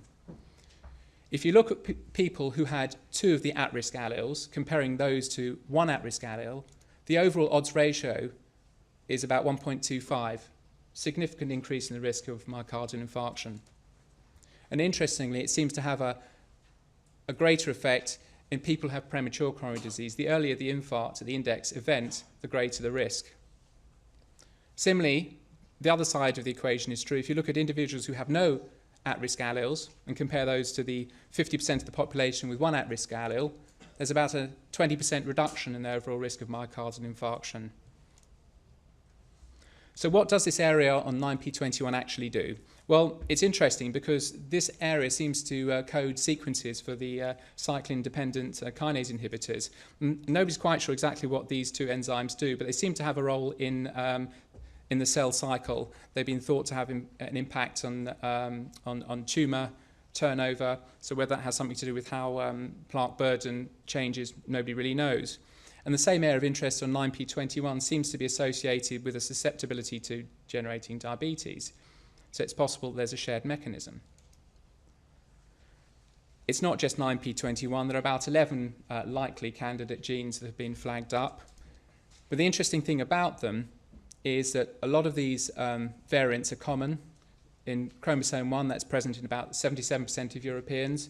In chromosome 6, again, similar frequency of the risk allele present in 78%. But the thing about this is nobody quite knows the underlying mechanism. A lot of these variants are not associated in coding areas. So there's a lot that we don't know. So I suppose the summary statement with respect to what we can say about the novel loci and their association with risk of myocardial infarction and coronary disease is that the strongest and most replicated effect is with respect to variants at 9p21. Only 2 of the 11 chromosomal regions identified appear to affect traditional risk factors. The risks alleles that we have identified are very common, such that 50% of Europeans carry 1 abnormal copy of the 9p21 risk allele, and a quarter will carry 2. That means a quarter of you are probably okay. Each risk allele seems to increase the risk of myocardial infarction by between 10 and 30%. If you're a homozygote, that's about a 60% risk increase compared to the 25% who do not carry any of the variants. But importantly, the higher risk of the alleles explains why the population effect is very great, because even though the effect is small, the penetrance is high. And the genetic epidemiological data demonstrate that all of us carry a variable number of these risk alleles, particularly of European descent. What's the future? Well, there's a global consortium, the Cardiogram study, which is looking at a genome-wide study, looking at 20,000 coronary disease cases and 60,000 controls, looking for other common variants. And there's also increasing effort being done to look at the very rare variants at less than the 5% minor allele frequency. The 100 Genomes project is the best example of that. Similarly, there's a lot of work done looking at characterizing genes that seem to affect other risk factors such as dyslipidemia, hypertension, diabetes, because of the likely common mechanism behind the whole process. What then can I say about the GenCAD study? Well, following a meeting not more than a mile from here, it seemed too good an opportunity to pass up. There's a very large database of people, many worried well, who've come through the scanning centre and had their coronary calcium score done. There's a very good clinical database. And coronary calcium, we know, is an intermediate phenotype, is a marker of disease that's present silently in many people. But what we were able to do is take that as a resource and then look at the impact of genetic polymorphisms that have been identified through genome-wide studies, and to see if there's any association in coronary calcium scoring to try and put another piece of the puzzle in place. As has been mentioned, we know coronary calcium is a marker of coronary disease, and again, quoting Gary Mintz from about 12 years ago, as calcium is a marker of plaque burden, and the greater the plaque burden, the greater the likelihood of there being potentially unstable, invisible fatty lesions. So calcium in turn may be a marker of future events because it's a good marker for the underlying disease burden. These graphs are quite common now, that you can have age, sex adjusted graphs of calcium scoring. So if you're in your 40s and your average, your calcium score should be sort of 30 or below. Some people obviously fall even lower than that, and some people have very high risk scores. And we know that if your calcium score is above 1,000, you know, your risk to event myocardial infarction or cardiac death within 1 year, and this is often unheralded, can be as high as 1 in 5. So we know coronary calcium potentially is a very useful surrogate to use, the so-called intermediate phenotype. So in the GenCAD study, we've taken a lot of the data from these well-publicized genome-wide studies looking at the possible genetic markers, and we started to look to see is any impact of these markers on coronary calcium. The data I'm going to show is all by courtesy of Professor Samani, and the data I would like to present is just looking, and it's a snapshot of the effect of the 9p21 locus on coronary calcification. A total of 589 samples were used. About 515 have been included in the analysis. It's an all-male Caucasian population of 194 controls who had calcium scores of 10 or under, all aged over 55. There's 321 cases whose calcium scores were above 100. The data was associated with the appropriate logistic regression models accounting for the standard risk factors, age, blood pressure, diabetes, smoking, family history and BMI, and then non-parametric statistical analysis looking at the difference and the effect of the genotype on coronary calcium. And there does appear to be something in it. There is definitely a gradient of coronary calcium. The C is the risk allele, and the mean calcium scores are significantly higher in the homozygous CCs compared with the heterozygotes or the GGs.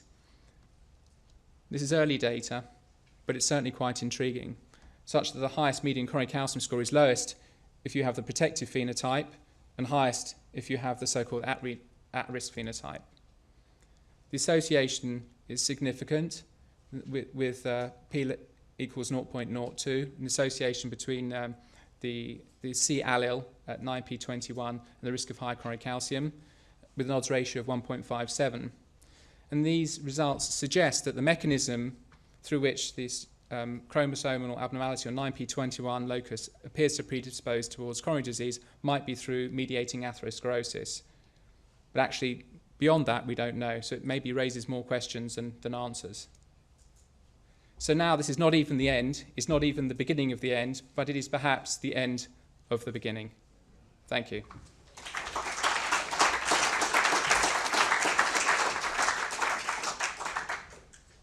Good evening, Laura, and thank you for asking me to come and speak here. I will try in the next half hour or so to help Laura out on this problem she's had understanding these guidelines.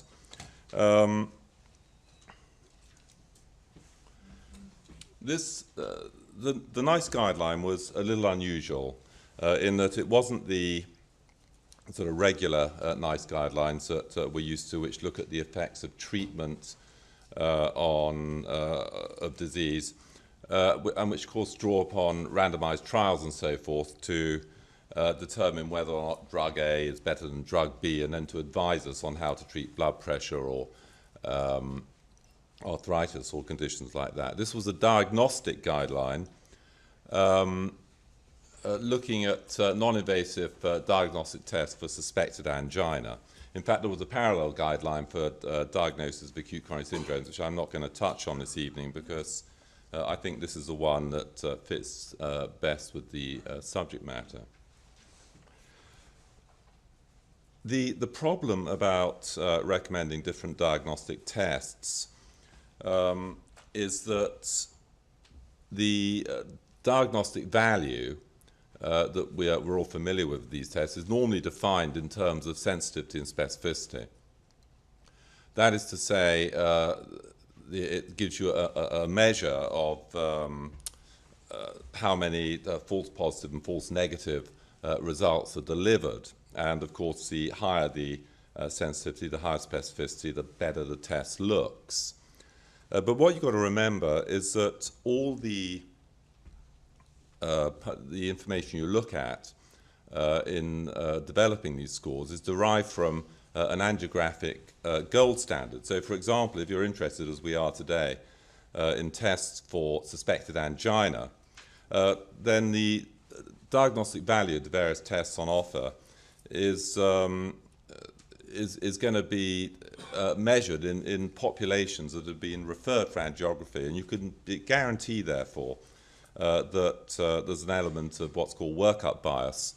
And the kind of patients we're interested in this evening, that is to say, patients with suspected angina, with chest pain of uncertain cause, for those kind of patients, diagnostic value of these tests is always much lower. And that's something we've got to bear in mind. The other thing is that very few of these studies have actually looked at what's called the incremental diagnostic value of these tests. That is to say, you get a history of the patient with chest pain, and you come to a decision about whether or not it's likely to be angina. And so what you're interested in is whether the test will actually add to the power of your diagnostic decision. And in some cases, these tests don't actually add very much. And finally, as I hinted at the beginning, none of these tests, and I mean none, of the various diagnostic techniques available, and this harks back to Amanda's question a bit earlier, have been subject to the rigors of randomized trials with clinical outcomes. And so we've had to bear all that in mind, and that actually just underlines the difficulty in developing guidelines for non-invasive tests. So let's look at this marvelous portrait here of Heberden, who gave this description of angina among descriptions of various other diseases we're all familiar with. And this is a marvelous description here. It's marvelous for the sort of the graphic language that's used. So he talks here about afflicted with it, or seized while they're walking, disagreeable sensation would extinguish life, etc., etc. But the other reason it's marvelous is that it's just concords with everything we know and understand about angina. It's comes on while you're walking, worse up a hill or after eating, disagreeable in the breast, that's in the chest, I presume, which would extinguish life, and goes away when they stand still. So everything that's captured in this definition remains true today. And of course, we're all taught at medical school that angina is a clinical diagnosis, and so it is. And you, by taking a careful history, you can pick out, after before too much experience, whether or not the patient's actually like to be describing angina. Now, this is a slide I put up for medical students. And here we got a brief history. 22-year-old man, grandfather and great-uncle both died of infarcts in their 70s, who's experiencing intermittent, unprovoked left-sided discomfort, often lasting several hours, and he's got a normal ECG. So the question is, what's your first diagnostic test here? And there's a list of potential options here. And of course, this patient does not have angina. 22-year-old man, that is quite clearly not angina. And so the worst thing to do is any diagnostic test.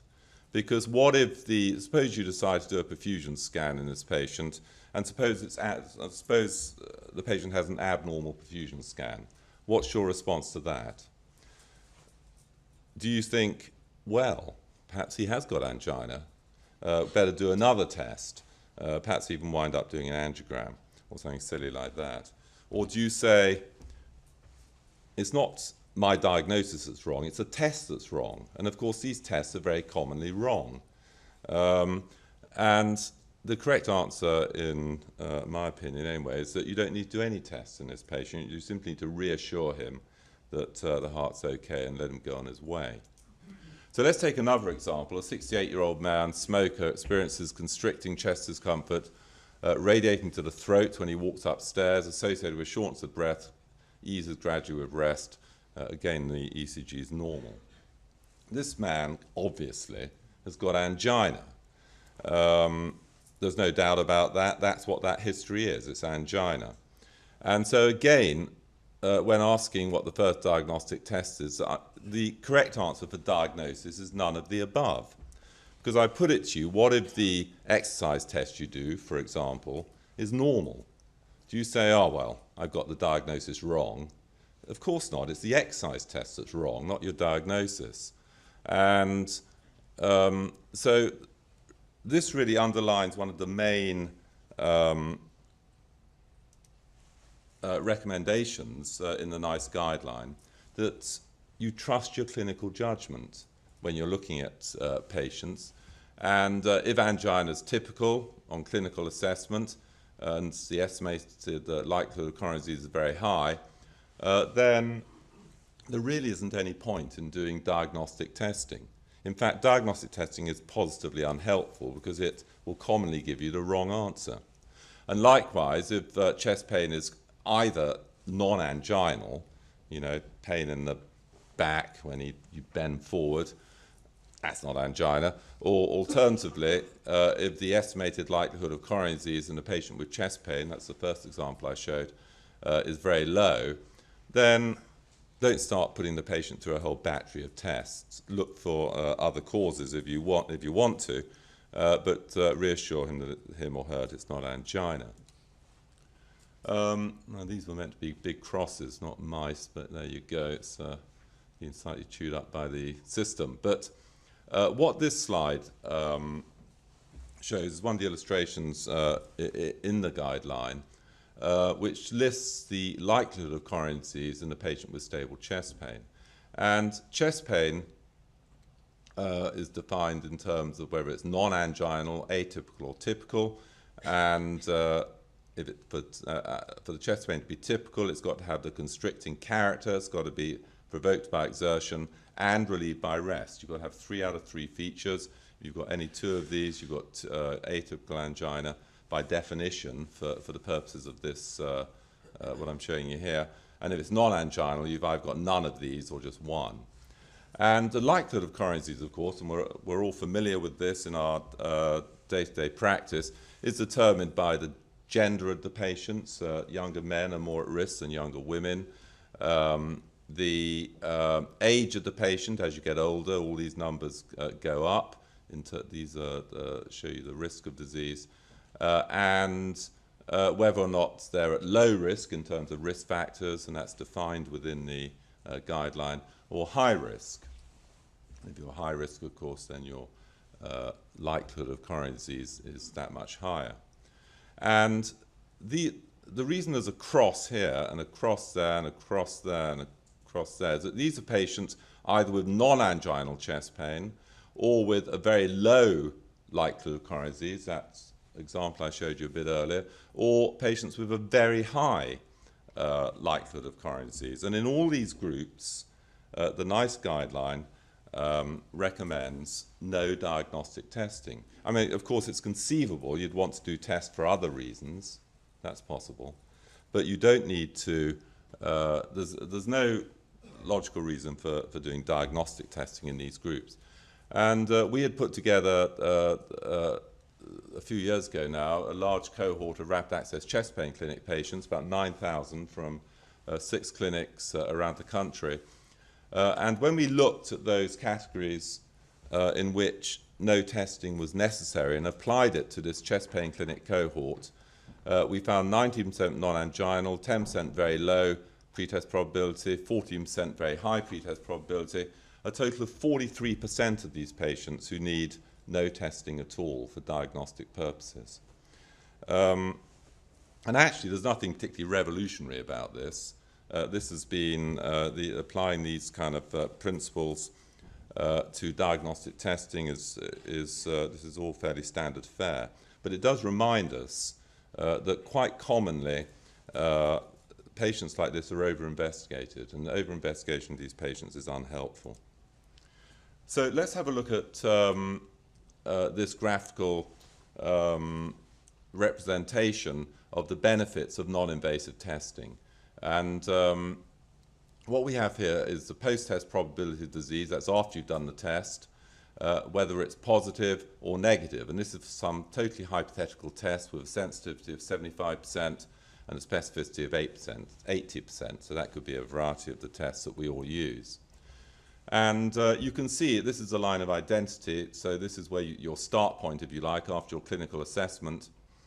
And if the patient's got a positive test here, then the post-test probability of the disease goes up a bit, and if it's got a negative test, goes down a bit. But frankly, and obviously, within this very low level of pretest probability, testing hardly shifts your diagnostic judgment. And likewise, at this end, very high, above 90%, testing hardly shifts your diagnostic judgment. And that's the point I was making a bit earlier. But it's in this middle range, but sort of, if you like, between the extremes of diagnostic certainty, that testing is particularly helpful. And if you start at this point of pretest probability and get a positive test, then it really shifts the ante right up to a much higher level, and would then encourage you to investigate the patient further, perhaps. Whereas if these tests are negative in this intermediate range, then again, that's very helpful because it lowers the post-test probability of disease quite substantially. So again, all very conventional, and it's the kind of thing that we've been teaching medical students for a while, but it was those principles that were applied in developing this guideline. Now let's turn to the exercise ECG, because that's been with us for a long, long time. In fact, the first reference to the use of exercise testing I could find goes back to 1942. So that's what, about 80 years ago, 70 years ago. And that was something called the Master Two-Step Test. And then in 1963, the Bruce protocol was developed. Now, I shouldn't think there are many people, if any, in this room who were at medical school in 1963. So to put that in context then, the Bruce protocol for exercise testing has been with all of us for our entire medical careers, and it's hardwired into everything we do in terms of testing patients with chest pain. And we all recognize these kind of changes that develop in the patient who with ischemia. So the question is, why has the guideline, as I'm sure most of you know, come out and recommended that stress testing shouldn't be used? Well, it wasn't this particular study, which we did in East London nearly 20 years ago now, wasn't actually considered in the guideline for reasons I'll come back to in a minute. But this was a fairly small study of patients who had had acute myocardial infarction and in whom exercise testing was done afterwards. And we were able to follow these patients up for a year and look at their survival. And we found that the event-free survival in patients who had ST depression at low workload, that's what we were looking at, was clearly worse than the survival of patients who had no ST depression. But when you actually looked at this in terms, and so the hazard ratio of a positive test was a 93% excess risk. But if you look at the sensitivity of this test, i.e. the proportion of patients in whom events were correctly identified, it was a rather miserable 50%, which actually is not much better than tossing a coin. So the false negative rate was 50%.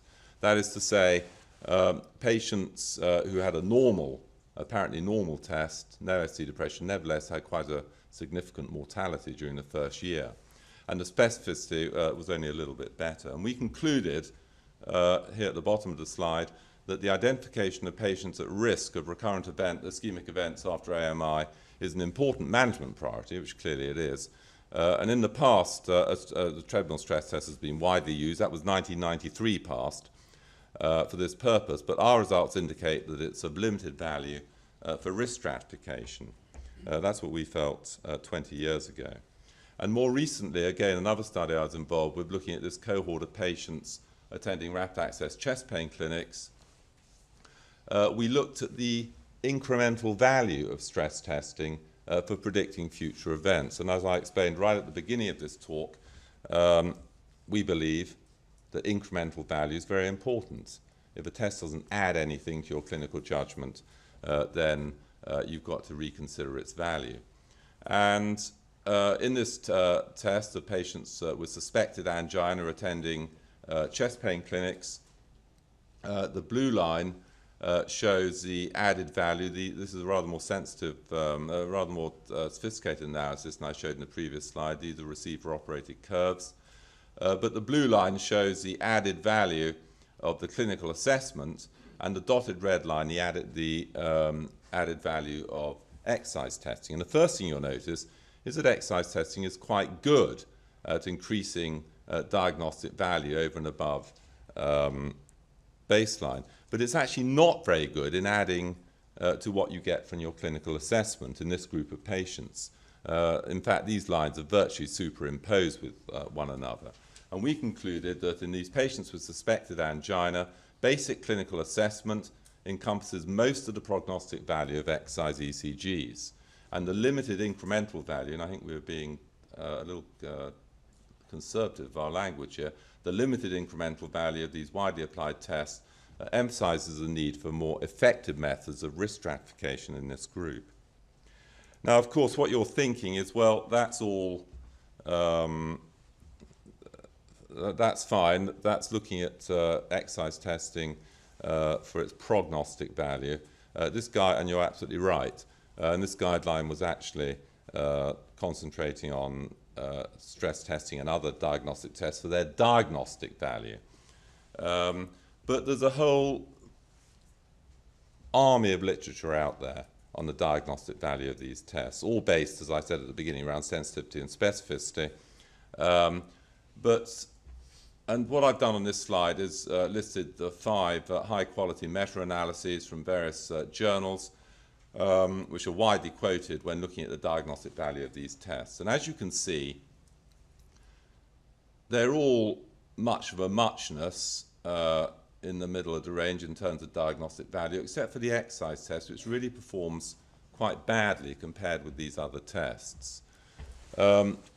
Its sensitivity is 68%, so that tells you something about the false negative rate, or the rule out, if you want to use it for that purpose. Slightly better on specificity. So why would we want to use, for diagnostic purposes, a test which is less good than all these other tests that are out there? That's the question we've got to ask ourselves. Why would we want to do that? There's a lot of resistance, natural resistance, among clinicians to turn from tests they've been using for all their careers to the newer sort of imaging modalities that we now have available, MR perfusion, marvellous way of looking at ischemia, and of course, as we've heard today, likewise CT angiography. So that's the question, and the guideline group could not ignore this data in making their recommendations. But of course, NICE, as you'll all know, is interested not only in purposes of this guideline, diagnostic value, but also in cost effectiveness. And quite rightly, because if you're spending money on one diagnostic test rather than another, then that's, as we all understand, that's potentially taking money away from other things that are good for patients like hip replacement and so forth. So cost effectiveness is a very important question. And NICE has got some top-rated health economists working for them. I obviously am not a health economist, nor do I know all that much about it, but it was very instructive looking at these people and the way they analysed their cost-effectiveness data. And what they looked at, or what they sought to answer, was these two questions in relation to this guideline. What's the most cost-effective sequence of tests for diagnosing suspected angina, and how is cost-effectiveness of diagnostic testing sequences different for populations with pretest probability of disease? Briefly, that first question just reminds us that quite often patients are subjected to a sequence of diagnostic tests in diagnosing angina. Sometimes that's necessary. And secondly, just to remind you that if you've got a group of people, like a whole load of medical students, for example, then they're going to have a low pretest probability of disease by definition. And so cost effectiveness in that group may be very different from the cost effectiveness in elderly patients with chest pain. And so that's the reason they did this. So the purpose of the analysis they undertook was to assess cost effectiveness of 10 different testing sequences, which I'll show you in a minute, in a hypothetical cohort. And they were looking at progression through these sequences based on sensitivity and specificity and indeterminacy of tests in diagnosing coronary disease with reference to invasive angiography. And incidentally, in doing this analysis, they allowed for the fact, as we heard in a previous talk, that coronary angiography doesn't always get it right. And the number of patients progressing through a sequence was determined by the prevalence of coronary disease in the hypothetical cohort. And prevalence, as is traditional in these things, was used as a substitute for pretest probability. So here are the sequences that they looked at, the model diagnostic strategies, first test, second test, third test, and they looked at progression from exercise testing through functional imaging to coronary angiography, a very conventional sequence, exercise testing to CT angiography to coronary angiography, exercise, and so forth. All these tests, sometimes just going straight to angiography, sometimes straight to CT, sometimes starting, and so forth. There's a very good selection of testing sequences here, embracing most of the imaging modalities we're interested in. Functional imaging, by the way, embraces MR perfusion, SPECT, and stress echo, so all of which are roughly equivalent in terms of diagnostic value, although, of course, proponents of all these tests will tell you different, but the literature suggests they're all pretty much one of them, pretty much similar. So, what the conclusion, the dominant strategy at a threshold of £20,000 per correct diagnosis, that's the threshold the NHS is prepared to tolerate the added cost in achieving a correct diagnosis over a conventional sequence. And for a prevalence of coronary disease less than 30%, so these are patients with really quite a low prevalence of disease, they came up with calcium scoring plus MSCT coronary angiography. And of course that's a group, and remember, less than 10% were not recommending any test, so this is, if you like, from 10 to 30%. And of course that's the group where you're looking to rule disease out, and so you want to test with the high sensitivity and not many false negative values, so you can reassure patients that they're okay. And here in the middle of the range, a very conventional recommendation for functional imaging, followed by confirmatory invasive angiography as necessary, i.e. in response to a positive test. And here, prevalence of coronary disease 60 to 90%, so that's your the likelihood of disease is really quite high in these patients. These are all patients with suspected angina, remember. Here, the recommendation again, quite radical in many respects, was to go straight to angiography rather than push the patients through a series of tests which commonly wind up with angiography.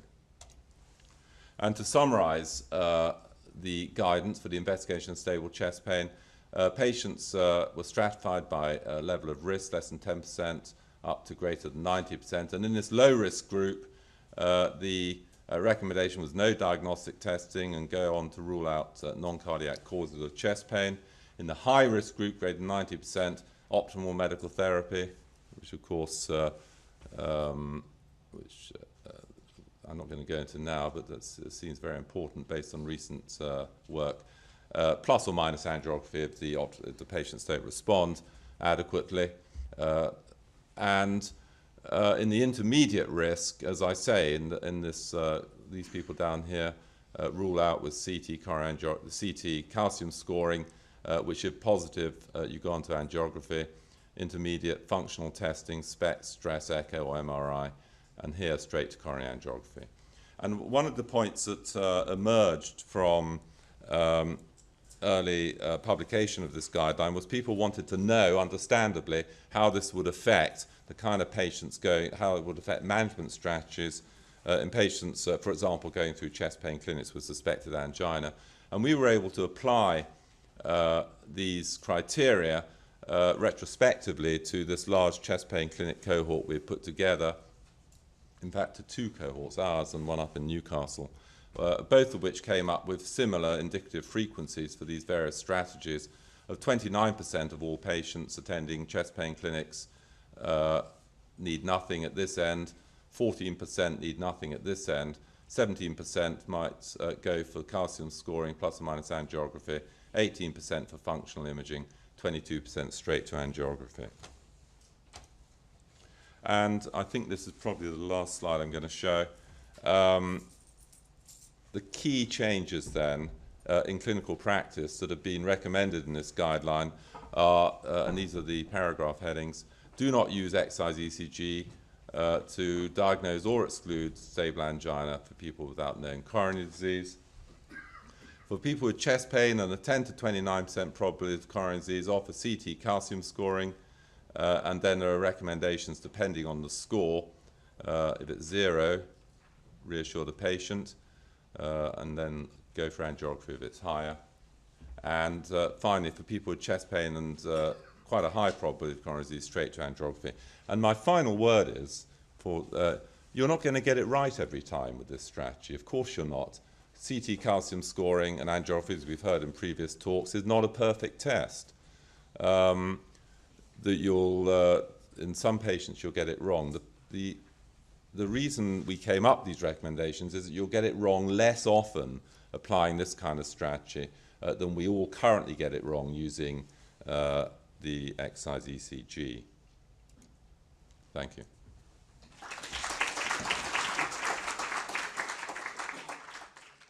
Laura, ladies and gentlemen and colleagues, one of the advantages of speaking last is that all your talk has been given by the previous speakers, or at least a large chunk of it.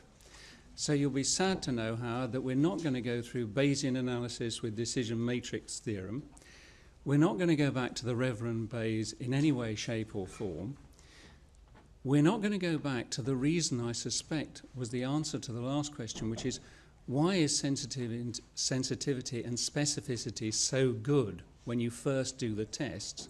And the reason is you can get the results you want by choosing the populations that you study very carefully. So that the prime example was a wonderful study, which Duncan may well remember, on analysing patients who had aortic regurgitation and using gated blood pool studies to tell whether or not they'd actually come to the time when they needed their valves replacing. One study group all had pretty good going aortic regurgitation, and Geoffrey Borer, who was the main author at the time, chose a group of 18-year-old Mormons as the normal control group. Now, it wasn't very difficult to work out which group was going to be highly differentiated. It was very easy to do, and it's the same with any test. If you look back at exercise testing in the early 1970s, after Bruce published the original data, you will find that the groups were very carefully chosen so that you had wonderful specificity and wonderful sensitivity, but the normals were clearly normal and the abnormals were clearly abnormal. And all you had to do was take a history or look at the patients coming through the door. You didn't need an exercise test to tell you what was going on. And it's from this point onwards that my worry about rapid access chest pain clinics has always been based. Duncan and I and many others in this room go back to the days of the mid-1970s when David Redwood, Simon Redwood's father, published in an editorial in Circulation, Wither the ST segment with Geoffrey Borer and Stephen Epstein. It was a very important paper because for the first time it said that you had to look at the probability of disease in the population you were studying in order to get some idea of what the meaning of the test that you were doing was the result. And it comes back to this question of if you get the same result in a 16-year-old girl and a 65-year-old heavy smoker, then the test itself is of no value at all. And so my fundamental objection to rapid access chest pain clinics was that we were always using less than perfect tests, which we've been using for a long time. Attempts to refine them had taken place over many years. Our present czar, Roger Boyle, you may remember the ST segment slopes in the early 1980s. Kim Fox presented papers at the Cardiac Society on 64 electrode positions on the chest X-ray. But all of the tests were fundamentally flawed.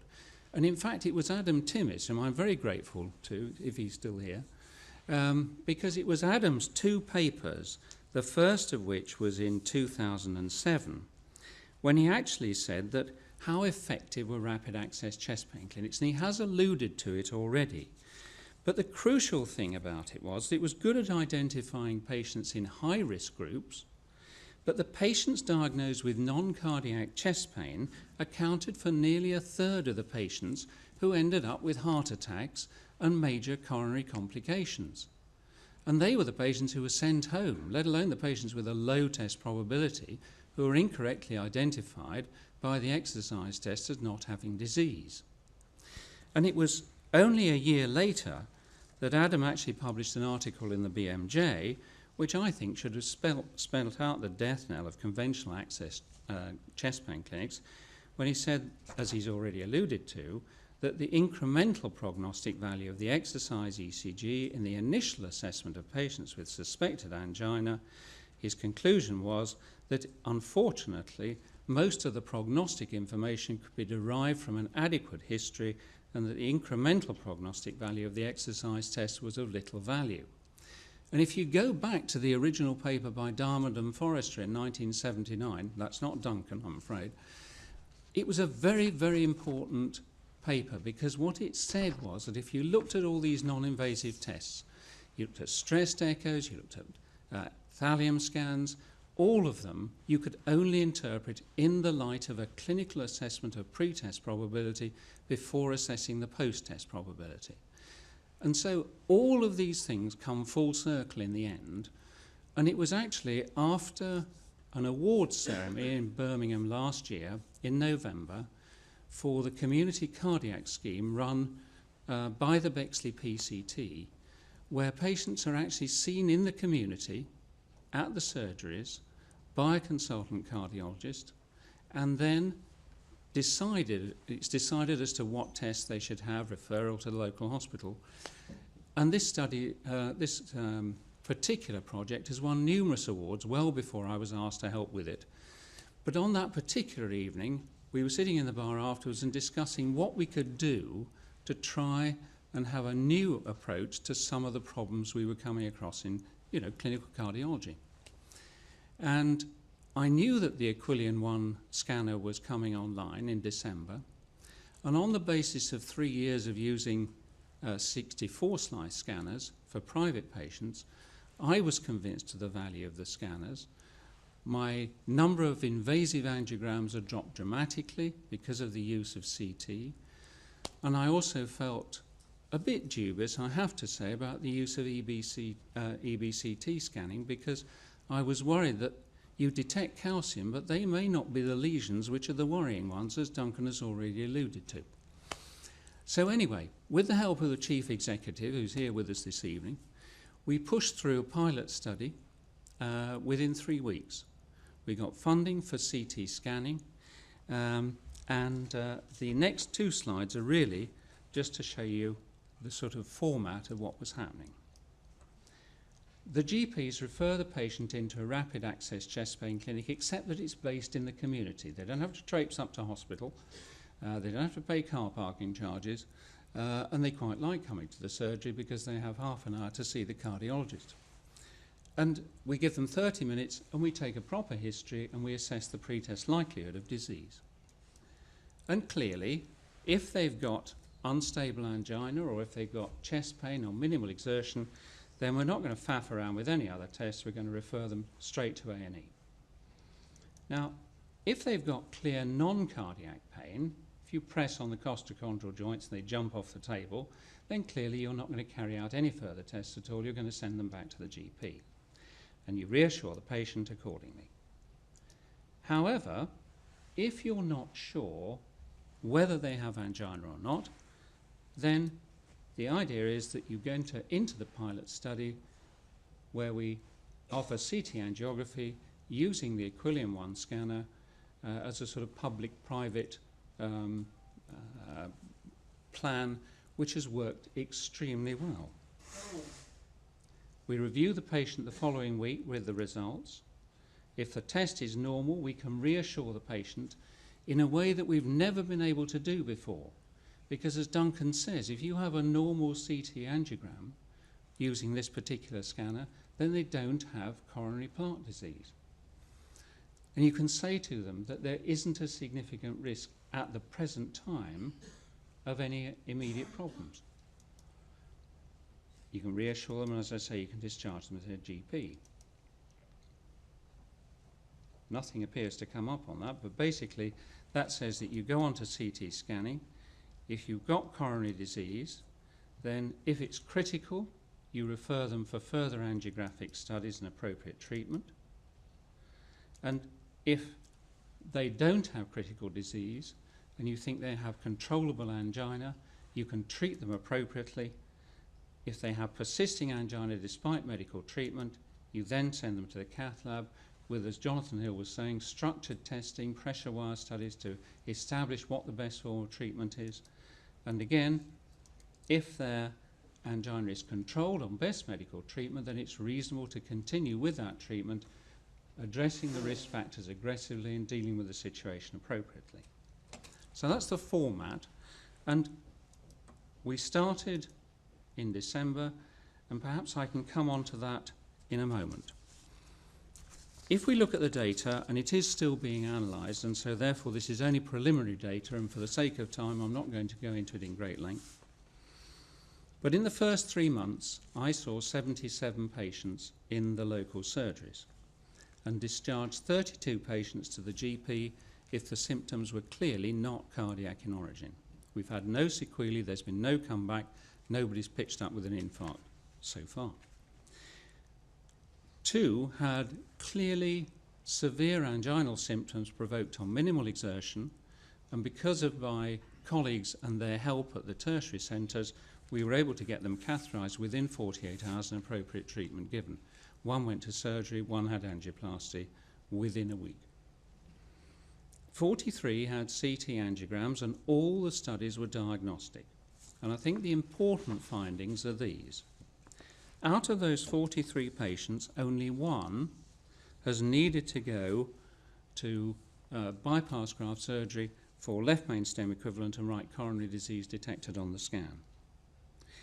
We had 1 patient whom we sent for pressure wire studies because after the 3rd consultation of describing exertional chest pain walking uphill with an osteal LED lesion, even though it didn't look significant on the CT, I felt that we needed a pressure wire study to see what was going on. You could equally well argue that stressed echo would have been reasonable, or any functional study, but I felt that we needed to see, because of the question of the osteal disease.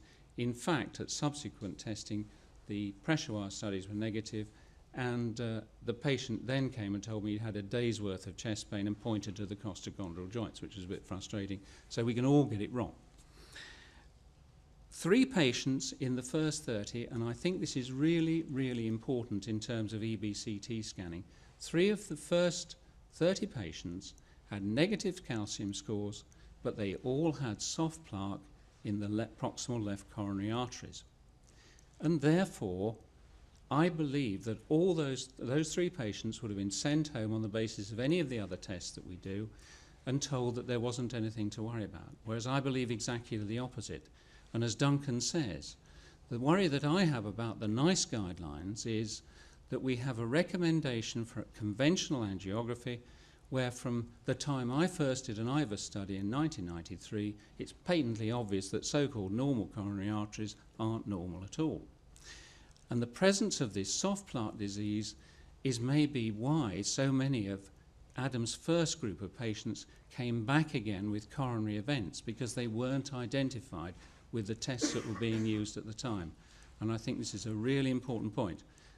I think that you can make a very good case for using low radiation CT scanning as a test for these patients to look for early disease.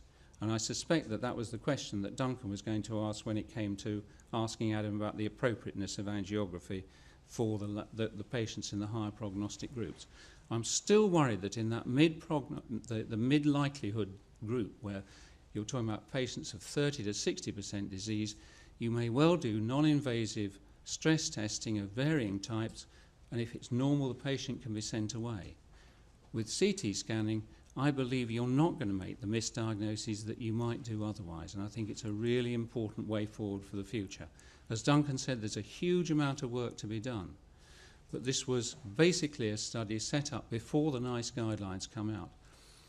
And I have to say that there was a certain amount of scepticism from my colleagues, and not just those who are running the invasive catheter labs at tertiary centres looking at prospective bookings for the future. So when the patients are referred, if you go to a conventional rapid access chest pain clinic, the costing is roughly about £200 for a consultation with a nurse specialist. Exercise testing we've already discussed. Costs vary between £220 and £485 in one centre. Stress echoes, again, much more expensive. Myoview scanning, again, much more expensive and vastly more radiation dose. If you look at this week's New England Journal of Medicine, I'm not sure whether it's actually come out, but in last week's email copy, there is yet another article on radiation hazard from CT scanning and from various tests used in diagnostic cardiology.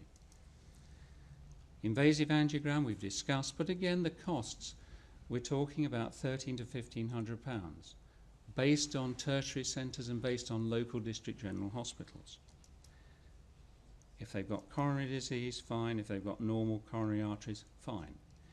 But this way, seeing me is amazingly cheap, because I'm only paid £83 a patient for 6 patients in the afternoon. The resting ECG varies between about £15 to £25, and the CT scans are about £900.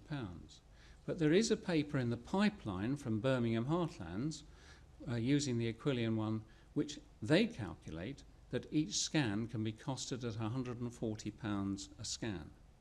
And I would suggest that represents a remarkably economic way of assessing whether our patients have disease or not. I think there's a huge future ahead. We have to decide what the appropriate tests are, but certainly our preliminary studies have been very exciting, and indeed the value, as Duncan says, of having a patient in front of you with a moving picture of the coronary arteries, showing them what exactly is there, has a fantastic effect on doctor-patient relationships, and they really go away thrilled to bits because they know what's happening. And I really believe this is the way forward. Thank you very much.